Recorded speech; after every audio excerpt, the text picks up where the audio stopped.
Hello everyone, welcome to my channel.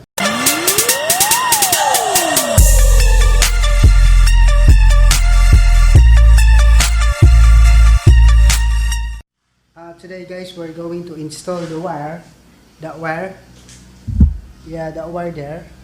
We're going to install that wire going to down there. We have a wire here that is coming from the top there and going down here. So we have three workstation here. We have three workstation here, so that's why we have 2, 4, 6 wires here. The 3 wires for the voice and the 3 wires for the computer. So we're going to install the wire using this one here. This one. You will hide the wire using this.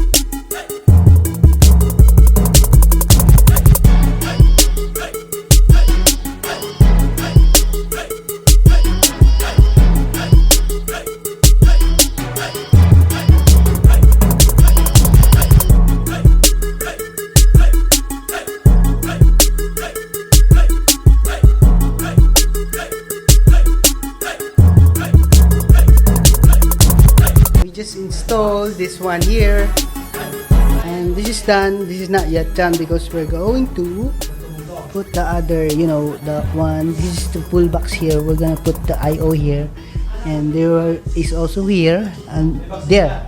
So we're gonna install that tomorrow. Okay, bye. See you again tomorrow. Hi guys, we just installed this one. Yeah, there you are. Down here, that one. Alright. As you can see on our video, we already installed some of our molding to our accounting area. So tomorrow again guys, we're going to install molding on the back side and the front area on the accounting area there. So stay tuned. And tomorrow guys, we're going to install IO port already. So we're going to show you how to punch a wire, and anything. Okay, so please stay tuned to our channel and don't forget to subscribe, and see you again tomorrow guys, and bye, and thank you for watching.